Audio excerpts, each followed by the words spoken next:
নমস্কার, ভালো আছেন তো সবাই? ফুলকপির দিন তো শেষ, কিন্তু বাজারে এখনো সুন্দর সুন্দর ফুলকপি পাওয়া যাচ্ছে। তাই ফুলকপির একটা ইউনিক রান্না নিয়ে এলাম। এটি একটি মোগলাই ডিশ। নাম গোবি মাসাল্লাম। আপনারা মুর্গ মাসাল্লাম খেয়েছেন, এটা গোবি মাসাল্লাম। এর জন্য লাগছে একটা সুন্দর ফুলকপি, 3টে বড় পেঁয়াজ, 4টে বড় টমেটো, সাদা তেল, লঙ্কা গুঁড়ো, হলুদ গুঁড়ো, জিরে গুঁড়ো, ধনে গুঁড়ো, আর গোটা গরম মশলা, জিঞ্জার গার্লিক পেস্ট। আর এই 3টে পেঁয়াজকে ঝিরিঝিরি করে কেটে নিতে হবে, টমেটোটাকে পেস্ট করে পিউরি বানিয়ে নিতে হবে। এবার রান্না শুরু করছি। বড় হাঁড়িতে একটা জল ফুটতে দিন, আর অনেকটা নুন দিন।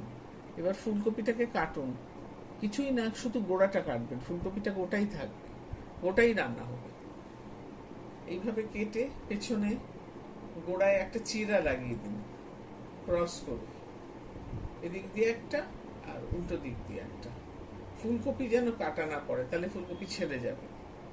এবার এই ফুলকপিটাকে ওই জলে ফুটতে দিন 3 থেকে 4 মিনিট। তারপর ফুলকপিটা জল থেকে তুলে জল ঝরিয়ে রেখে দিন একটা পাত্রে। বেশিক্ষণ ফোটাবেন না, ফুলকপি গলে যাবে। এবার একটা কড়ায় সাদা তেল 150 গ্রাম ঢেলে দেবেন।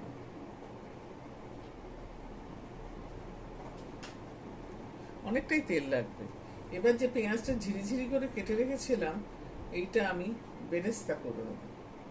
বেশি লাল করবেন না, তাহলে গ্রেভিটা কষা হয়ে যায়। পেঁয়াজ ভাজা হলেই তুলে নেবো ছেঁকে, তেলটা কড়ায় থাকবে। রান্নাটি বেশিক্ষণ লাগে না, কিন্তু একটু যত্ন সহকারে করতে হয়। এবার এই তেলে গোটা গরম মশলা ফোড়ন দেবো, দিয়ে গরম মশলাটা ফাটলেই বাকি যত মশলা আছে গুঁড়ো সব দিয়ে দেবো, দিয়ে একটু নাড়বো। নেড়ে, এখন জল দেবো না কিন্তু, ওই টমেটো পিউরিটা দিয়ে দেবো। টমেটোর কাঁচা গন্ধ গেলে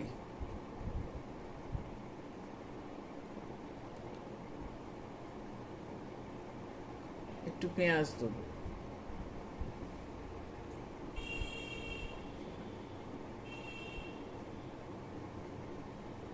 এবার 3 চামচ আদা রসুন বাটা দেবো।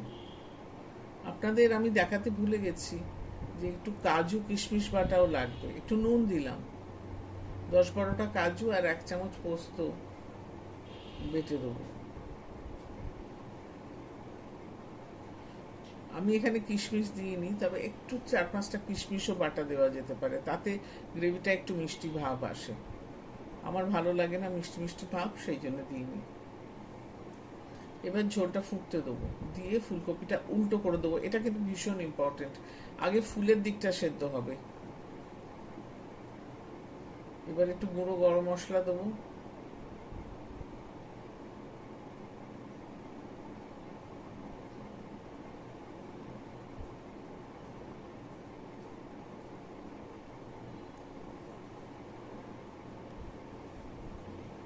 এইবারে নারকোল কোড়াটা দিয়ে দিলাম। এটা কিন্তু কাঁচা নারকোল কোড়া নয়, এটা নারকোলের পাউডার।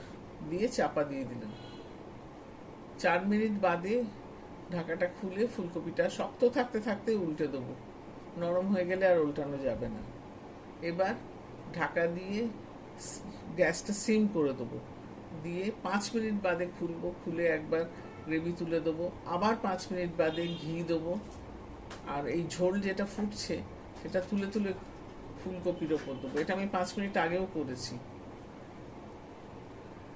এতে হবে কি, গরম ঝোলের সাথে ফুলকপির ওপরটাও সেদ্ধ হয়ে যাবে। এইরকম ভাবে 10-15 মিনিট হলে আপনার ফুলকপি হয়ে যাবে। 15 মিনিট লাগবে না, 12 মিনিট। এখন আপনার ফুলকপির সাইজটার উপর ডিপেন্ড করছে। এই সাইজের ফুলকপি আমার লেগেছে 10 মিনিট। একটু বড় হলে 12 মিনিট, আর একটু বড় হলে হয়তো 15 মিনিট। ফুলকপিটা নাবিয়ে 10 মিনিট বাদে একটা পাত্রে রাখবো, আর গ্রেভিটা ছেঁকে নেবো। এই ছাঁকাটা কিন্তু না করলেও চলে, কিন্তু করলে গ্রেভিটা খুব মোলায়েম হয়। এটা মোগলাই ডিশ তো, একটু রিচ এবং ভেলভেটি একটা টেক্সচার আসে, খেতে অত্যন্ত অপূর্ব লাগে। এই রান্নাটা করলে আপনার খেতে তো ভালো লাগবেই, এবং যাকে খাওয়াবেন তিনি আপনাকে এমন প্রশংসা করবেন যে আপনি ভুলতে পারবেন না। এটা এতই সুস্বাদু, এতই সুন্দর। আশা করি আপনাদের ভালো লেগেছে।